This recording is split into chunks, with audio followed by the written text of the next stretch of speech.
Señores, gracias por seguir a esta hora de la mañana. Tal como le decíamos, hoy vamos a hablar de la situación de los pueblos de la zona fronteriza de nuestro país. Y han venido desde ya madrugado Pedro Cano, que viene desde Jimaní. Pedro Cano es coordinador nacional de la Oficina de Servicios Jesuita para Refugiados.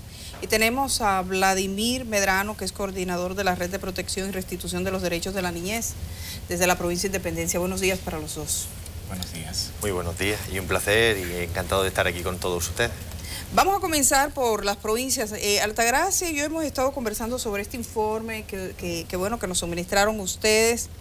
Un poco de cuál es la situación de estas provincias. Que Primero, uno no acaba de entender cómo es que a esta altura del juego la tasa de pobreza en las provincias fronterizas sigue superando el 70% como media. O sea, y los altos niveles de desempleo. ¿Cómo hacer un cuadro corto de este drama? sí. Bueno, es un drama porque hay una brecha histórica que se sigue sucediendo y que aunque los datos absolutos de pobreza van bajando, realmente las ciudades fronterizas y las provincias fronterizas siguen siendo los campeones, por hacer un símil ahora que estábamos en periodo post de la Olimpiada, siguen siendo los campeones, con Elías Piña con un 83.2 de pobreza. Elías Piña, 83.2 de pobreza. Tenemos la provincia de Independencia con un 72.6 de pobreza, un 74.5 en Pedernales y un 53.9 en Dajabón. Lo que nos dice que se mantiene Elías Piña en la primera posición del ranking de la pobreza, según el último estudio del mapa de pobreza que hizo el Ministerio de Economía, Planificación y Desarrollo en octubre del 2014. Pedernales, que en el año 93 estaba en el puesto número 17, en el año 2002, en el siguiente estudio, pasó al número 9 y en el año 2010 pasa a ser la segunda provincia más pobre de República Dominicana. O sea que en el caso de Pedernales, contrario a otras provincias fronterizas, porque en el caso de Dajabón ha mejorado. No, Dajabón en el año 1993 estaba la decimocuarta. Ajá. Y actualmente está un puesto antes, es decir, está más pobre en el ranking de las 32 provincias que en el año 1993. Porque entonces yo creía que Dajabón era la excepción. Frente a las otras también. Dajabón a las otras está un tiene poco unos mejor. índices de pobreza menores que las otras tres provincias fronterizas, Elías Piña, Pero sigue Independencia estando en el y lugar Pedernales. número. Pero sigue estando en el número 14 ahora mismo en el ranking de pobreza de las 32 provincias que tiene República Dominicana. Y algo que cabe destacar, por ejemplo, en el caso de la provincia de Independencia, está 3 puntos porcentuales más pobre que 2 años atrás. O sea, la pobreza en vez de reducir, en Aumenta. el caso de las provincias fronterizas, lo que ha venido es en aumento constante.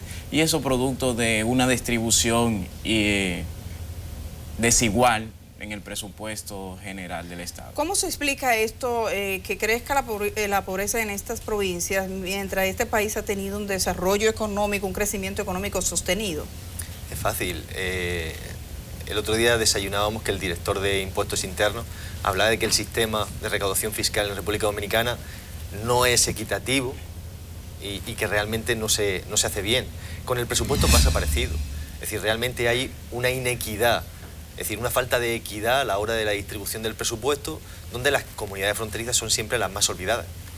Estamos hablando de que son provincias que potencialmente pueden ser ricas porque tienen 14 mercados fronterizos por donde pasan 1.196 millones de dólares en comercio formal y otros tantos millones en comercio informal, más sin embargo todo eso tributa o pasa por la frontera, pero al final va a Santo Domingo. Y de ahí es donde se hace el reparto. Y ese reparto, estábamos con Nelson Suárez en el foro interfronterizo de la Universidad Católica de Santo Domingo, nos dábamos cuenta que le correspondía el 0.1% de es decir, presupuesto directo a las comunidades fronterizas, el 0.1%. O sea, una décima del presupuesto nacional se orienta hacia las provincias fronterizas. En inversión directa. Es decir, a cada una de las provincias le corresponde un 0.1%. Descontamos de ahí la inversión nacional, que en temas nacionales como puede ser sanidad, educación, hay que sacar la parte correspondiente, que incrementa un poco, pero al final estamos hablando que las 4 comunidades fronterizas estamos en poco más de total es 2,37 en inversión directa e indirecta del Estado en la distribución del presupuesto nacional. Creo que tenemos el mismo virus. Sí, no, estamos con la misma los tos. Los cuatro, estamos igual todos aquí, venga todos. Mire, el otro día tuve la posibilidad de participar en el foro que reunió a representantes de estas 4 provincias, invitada por Pedro. Y bueno, cada uno fue exponiendo y fue claro que hay una articulación. Sí. Quisiera que nos hablara de esa articulación que ha permitido unir a sectores de la sociedad civil y demás para procurar que el presupuesto del año próximo la cosa sea diferente. Bien. Esta articulación es producto, ¿verdad?, de un proceso de empoderamiento que han tenido las organizaciones de base comunitaria a nivel de los municipios, de las comunidades fronterizas, a través del trabajo de algunas ONG, como es el caso del Servicio Jesuita, World Vision, Visión Mundial conocida. Entonces, esto llevó a la articulación de una red fronteriza de protección de la niñez, que inició mediante un primer foro que fue en el municipio de Jimaní en el año 2011. Después de esto, se fueron realizando foros asimismo en las demás provincias fronterizas. Continuó con Dajabón 2012, Elías Piña 2013 y Pedernales ahora en este año. Pero vimos la necesidad de trascender, no quedarnos solo en el marco local, porque nuestros legisladores alegaban, ustedes se quedan donde los medios no lo ven. O sea, pero ellos están aquí. Exacto, ellos están acá. Porque entonces, en el caso de cada uno de los senadores y diputados, ellos viven aquí. Viven aquí, bajan un día a la semana a la provincia, pero suben, se regresan inmediatamente. Entonces, nos vimos en la necesidad y vimos como alternativa la creación de un foro a nivel nacional, donde la sede sea en Santo Domingo, para visibilizar la situación de pobreza, de inequidad, la situación, ¿verdad?, de que aún en plena revolución educativa en las provincias fronterizas tenemos una cobertura educativa mínima, muy por debajo de la media nacional. Cuando la media nacional está por encima del 54%, en las provincias fronterizas está en un 28.5% aproximadamente. Entonces, asimismo en salud, en todas las provincias de la zona fronteriza, los hospitales están en reconstrucción desde hace 3 años. O sea, los 5 hospitales de la provincia están en reconstrucción. Están en reconstrucción. En el caso de la provincia de Independencia, particularmente, tenemos 3 hospitales municipales. ¿El General Melenciano? El hospital del municipio de La Descubierta y el hospital del municipio de Duvergé. ¿Y qué pasa con ninguno de esos 3 hospitales tienen una cama para internamiento ahora mismo. O sea que el que se enferme en la provincia de Independencia no lo puede internar. Solo hay consulta externa. Tienen que ir a Barahona. ¿Tiene que ir a Barahona? Ni para para dar a luz. Ni para un simple parto. O sea, no tenemos la capacidad en la provincia de Independencia para un mínimo parto. ¿Desde cuándo no se hace un parto en la provincia de Independencia? Se hacen los partos. ¿Por qué? Por la misma situación de vulnerabilidad de las personas. Al no tener los recursos para pagar el pasaje y el estar en el hospital de Barahona, entonces las madres esperan a que le llegue ya la última hora y van al hospital. Entonces los médicos tienen que hacer el parto de emergencia porque no pueden darle larga al asunto. Lo cual es un riesgo. Lo cual es un alto riesgo para la madre y para el niño también. Y esperan y sufren todos los dolores en la casa, para contar de que no le manden a Barahona. Sí. ¿Cómo sabe que le van a mandar? Y si vemos los casos, por ejemplo, del brote de chikungunya, dengue, Zika, nuestra provincia, ¿verdad?, va a registrar, está en los mínimos, porcentualmente hablando. En cuanto a estadística, estamos cortos. ¿Pero por qué se debe eso? A que no se registran los casos porque no se atienden en los hospitales de la provincia. Van a Barahona. Bueno, y es ahí donde se ve la cosa. ¿Eso va a convertir a la provincia de Independencia en una provincia feliz? Sí, porque van a... No hay registro de ningún caso. Entonces, por lo tanto, estamos libres. Pero mira, tú no le des idea al gobierno. Sí, porque cuando viene a ver cierran todos los hospitales del COSI, ya no hay estadística, no hay enfermedad. Claro, porque además somos los más sanos. Es decir, tú fíjate que eso de tener solamente que 1 de cada 4 casas tengan agua de la red pública dentro de la vivienda, eso nos hace ser bastante sanos y estar bastante bien allá en la provincia. Una de cada 4 en el caso de la provincia de Independencia. Tiene agua. Si nos vamos a Pedernales es solamente el 23%. Pero es que si nos vamos a Elías Piña, solamente estamos hablando del 18% de las casas que tienen agua dentro de la vivienda. El resto tiene que no significa que es agua potable, es agua. Eso, dentro de la vivienda. agua de la red pública, que lo has dicho muy bien, que no es agua potable. Porque otra cosa es que tú puedas coger un vaso y de lo que sale del grifo, echarte un trago, y entonces puede ser que tengas que ir a ese hospital donde nunca pasa nada y te tengan que referir a Barahona, por ejemplo, en el caso de Independencia, cosa que también es triste, porque las asignaciones de los recursos sanitarios a los hospitales tampoco llegan mensuales. A veces pasan 2, 3 y 4 meses para que lleguen los recursos del Estado a esos hospitales, con la carencia que eso supone. A veces no hay ni siquiera combustible para poder echarle a las ambulancias para transferir a las personas al hospital regional más cercano, lo cual eso supone muchas veces, en casos de esta provincia, riesgo de vida o muerte. Hacer una pregunta tonta. Yo recuerdo que cuando inició el sistema de seguridad social, una de las pocas regiones del país donde se cumplió con el panorama de atención primaria fue esa región. ¿Qué queda de esos centros de atención primaria que se crearon por allá? Comenzaron por ahí. ¿Por qué comenzaron por ahí? Sí, Porque no habían empresarios. Bueno, las UNAP ahora están, que son las unidades de atención primaria, están totalmente, prácticamente inhabilitadas. Tienen médicos pasantes en su mayoría, muy bien, pero los médicos no tienen los instrumentos. O sea... no, están ahí por porque estar. una de las cosas buenas que tuvo dentro de la pobreza es que como ahí no había conflicto, porque era pobre todo el mundo, se pudieron crear la unidad de atención primaria. Lo que pasa es que también puede pasar como la creación del Centro de Especialidades Diagnósticas que se hizo en Jimaní. Se hizo como hace 1 año y medio. 2 años ya. Y está, sí, porque eso lo hizo el anterior ministro de... se inauguró y todavía sigue cerrado. Es decir, es un monumento a la ineficacia, porque realmente más de 1 año y medio después de haberse inaugurado y que llegue el presidente, corte la banda y que diga, miren, aquí les entregamos el Centro de Especialidades de Diagnóstico. No ha abierto la puerta ni un solo día. Pero bueno, también tenemos otra cosa que también potencia un poco, es un monumento a la ineficacia. El Centro Tecnológico Comunitario en la provincia de Independencia fue inaugurado el último año de la legislatura de Leonel Fernández, de la primera de Leonel. Todavía sigue sin abrir a día de hoy. ¡Wow! Todavía sigue sin abrir. Así y los 30 ordenadores que en su día, y estamos hablando, yo creo que sería 2006 o 2007, probablemente, esos 30 ordenadores no están ni siquiera dentro del Centro Tecnológico Comunitario. Y no se ha abierto ni un solo día ese Centro Tecnológico Comunitario, que ahora parece que para finales de agosto decían que desde el despacho de la primera dama iban a reinaugurarlo o reabrirlo.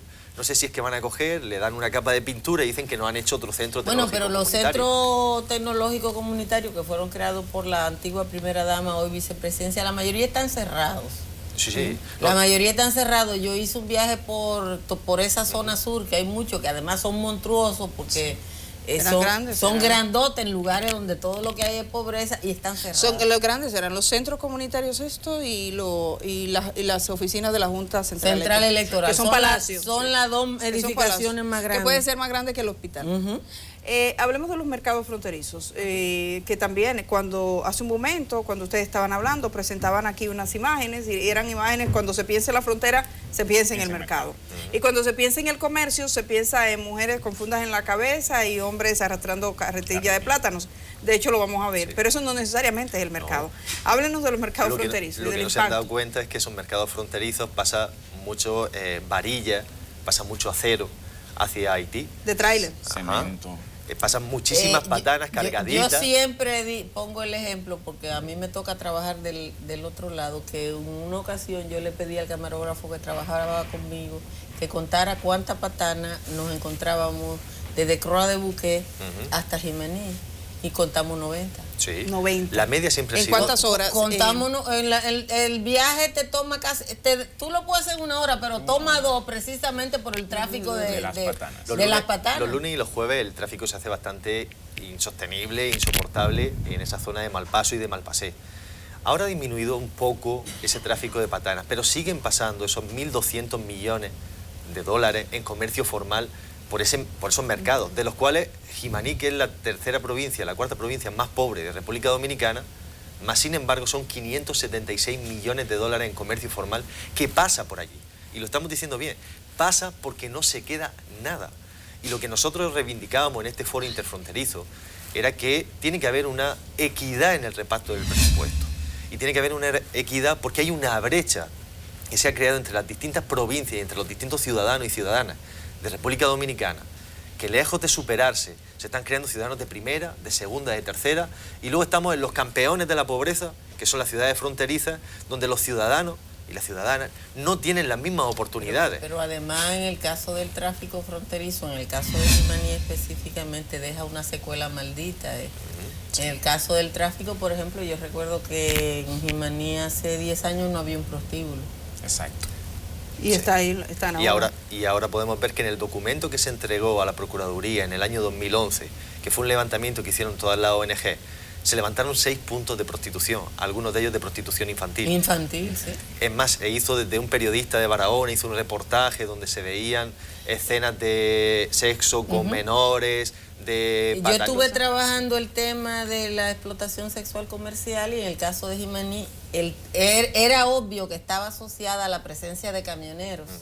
Sí. O sea, que le deja un problema, pero no le deja beneficio.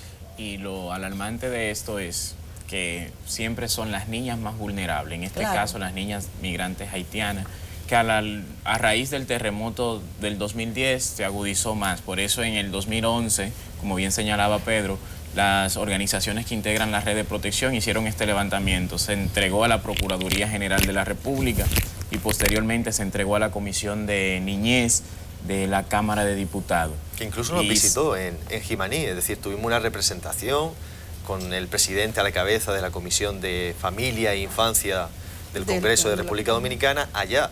Hicieron una visita incluso al mercado fronterizo de Jimaní y creo que duraron como unos minutos cuando vieron, porque además coincidió que era día de mercado, y cuando vieron la bulla que se crea, automáticamente dijeron, vamos a subirnos otra vez a los coches y vámonos de allá, pero con toda prisa porque como que no lo veían con las condiciones de seguridad. Es decir, eso implica también la desregulación de los mercados fronterizos, que podrían ser una fuente de dinamización del empleo. Nadie regula eso. ¿Y las condiciones sanitarias de esos mercados? Son inexistentes porque no te encuentras ni un baño, no te encuentras zafacones. Es decir, te encuentras que las personas tienen que hacer sus necesidades allí mismo. Es decir, realmente es bastante deplorable las condiciones que están allá. Es decir, porque además tú tienes las mercancías formales que pasan en Patana, pero luego tú tienes pequeños vendedores que están allá vendiendo al menudeo y haciendo comida allá mismo. Sí, es decir, más, entonces sin embargo, ahí tienen el local para hacer, hacen la comida ahí mismo y ahí mismo tienen el sanitario.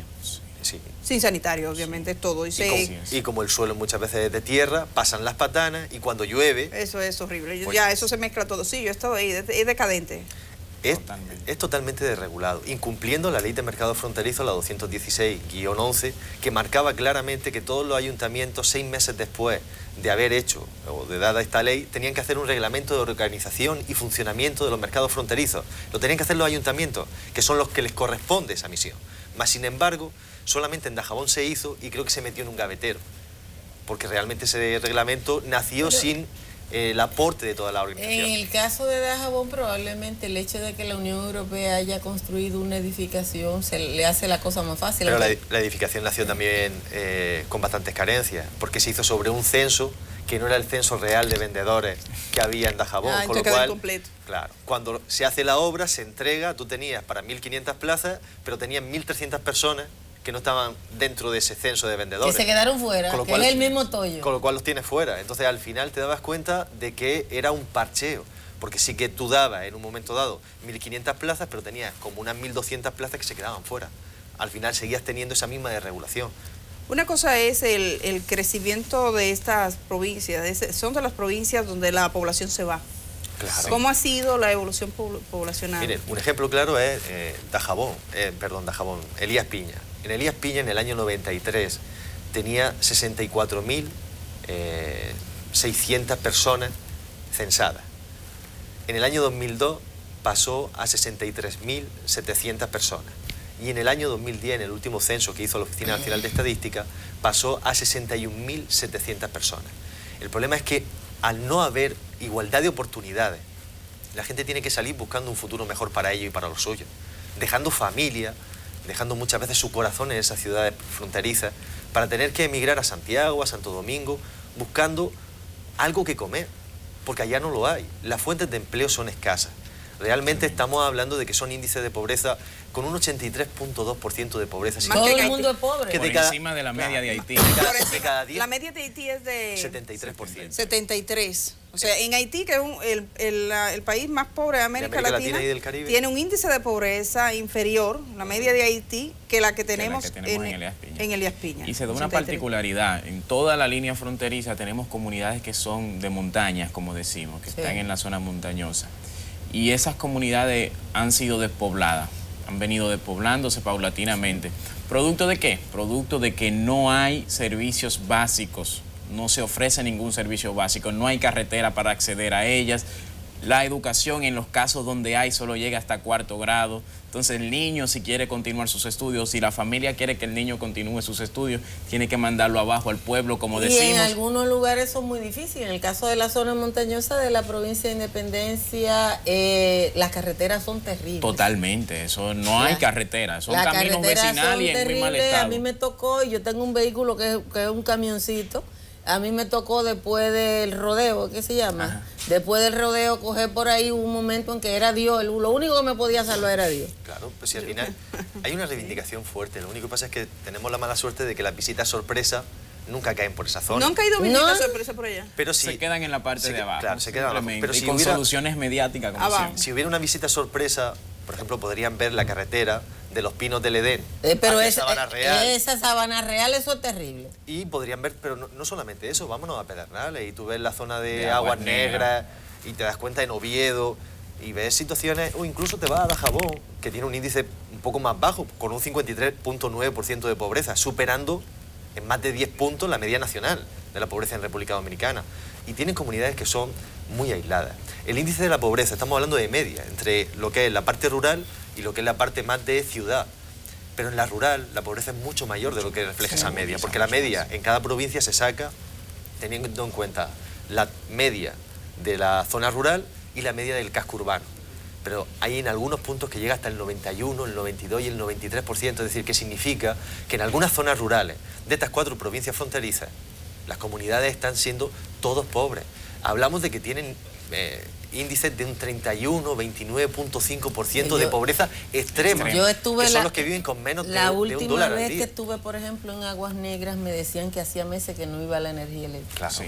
Que no la ven ahí. Es que los principales problemas que se tienen en estas provincias son, una, energía eléctrica, abastecimiento de agua en las redes públicas. Tenemos el tema de la precariedad en el tema de la escolaridad, carencia en escolaridad falta de adultos.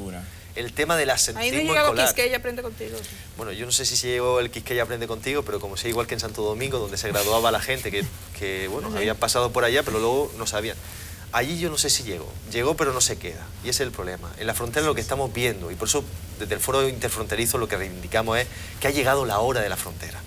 La frontera, las organizaciones sociales se están empezando a unir, y están diciendo basta ya de que el sistema no sea equitativo, basta ya de que la inversión no sea de calidad, donde tengamos monumentos a la ineficacia, donde tengamos hospitales 2 años parados, donde tengamos obras que se inauguran a bombo y platillo, pero luego no se dan seguimiento a ellas ni se ponen en funcionamiento.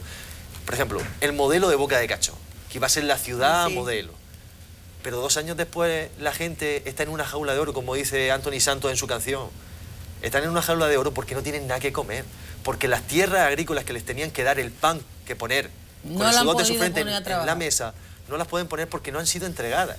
Pero aquí nos vamos a un montón de proyectos agrícolas en muchísimas zonas, donde estamos viendo de que realmente la gente, la pobreza que se está viviendo es no tener nada que comer. Y eso se tiene que paliar. ¿Cómo?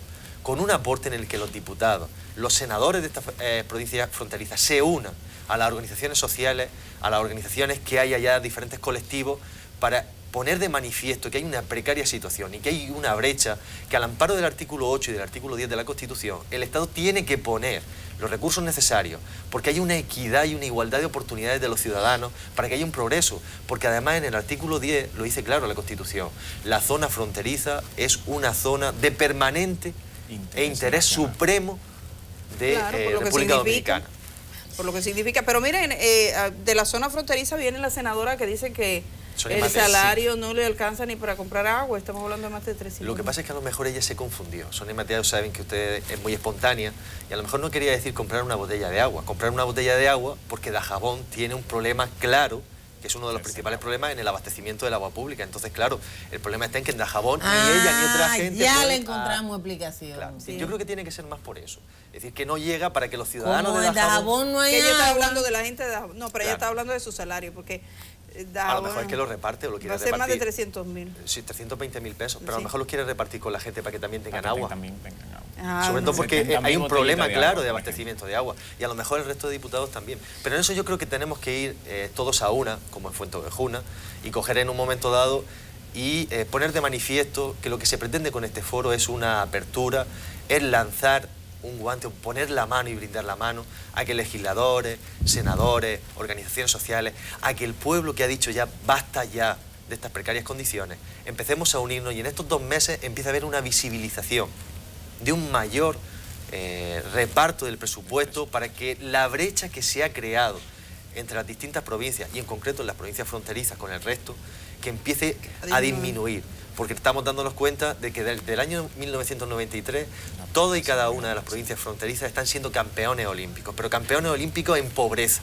Y eso es muy triste decirlo. Elías Piña se mantiene en el número 1, Pedernales del puesto 17 que estaba en el año 93, ahora está en índice en comparación con el resto de provincias, en la medalla de plata, la número 2, Independencia está en la número 4 y Dajabón ha perdido un puesto... Ustedes tienen oro, plata y bronce. Sí. Sí. En pobreza. Oro, En plata y bronce. pobreza lo tenemos en embarazo, en adolescencia, en sí. desempleo, en... Sí. Pedernales pelea... Pedernales es la segunda provincia con la mayor tasa de embarazo en adolescencia. Bueno, tenemos que terminar esta entrevista ya. Entonces ahora, a punto de despedirla, solo que me digan, esto es un foro, que le digan a la gente cómo opera, cómo funciona, cuáles son los próximos pasos, de una manera breve. Tienen un minuto. Bien, el foro...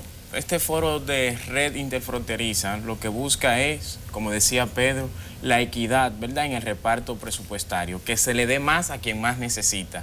En este caso son las zonas fronterizas, que son las más pobres, y la eficientización del gasto también, que vaya dirigido a esta zona. Entonces, se lanzó el foro en el día del miércoles, aquí en la Universidad Católica de Santo Domingo. El proceso que sigue es una recolección de firmas en solidaridad, ¿verdad?, para reducir la inequidad y la pobreza que existe en la zona fronteriza. Queremos animar a nuestros legisladores que ya que ellos dicen que nos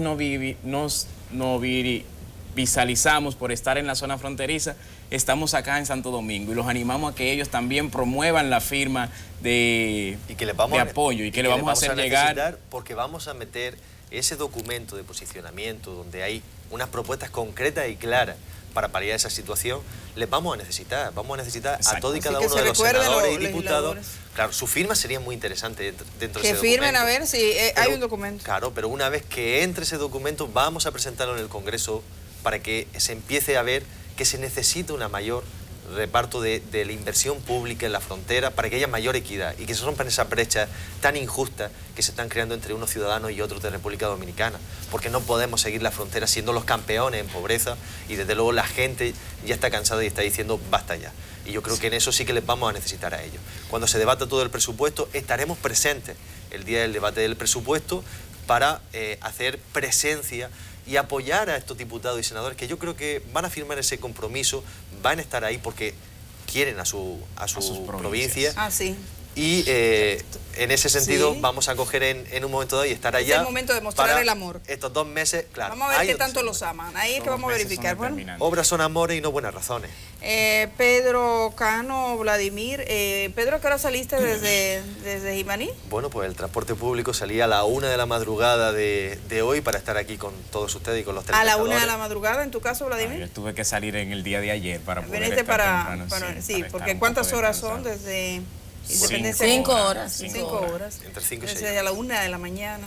Sí, llegué aquí tempranico a las 5:50 para darme un buen paseo hasta acá. Y bueno, es bueno porque los que vivimos metidos en la frontera prácticamente todo el tiempo, desde Dajabón hasta Pedernales, pues cuando venimos a la capital pues aprovechamos también un poco para pasear, Sí. y eso también pues nos hizo estar aquí. Y yo creo que la causa merecía ese madrugón y los que tengan que venir, igual que creo que va a merecer ese esfuerzo que van a hacer los legisladores, los senadores, el pueblo que va a firmar, y luego las organizaciones sociales que desde el año 2011 están reclamando una mirada y una atención especial a la frontera, porque así lo marca nuestra Constitución y porque además creo que también es algo de justicia social, que eso es lo que se está reclamando. No se pide limosna, no se está mendigando. Se pide justicia. Se pide justicia social y Se equidad en exige el derecho. presupuesto. Bueno. Y sobre todo también calidad en el gasto público. Porque es muy importante que no se creen o se sigan creando monumentos a la ineficacia que no sirven para nada, nada que para un titular en el periódico, y lo que necesitamos son obras que desarrollen realmente la frontera y que den igualdad de oportunidades. Bueno, muchas gracias, Pedro Vladimir. Gracias. Tengan buen día y buen Igualmente. retorno. Muchísimas gracias. Hacemos una pausa y estamos regresando de una vez.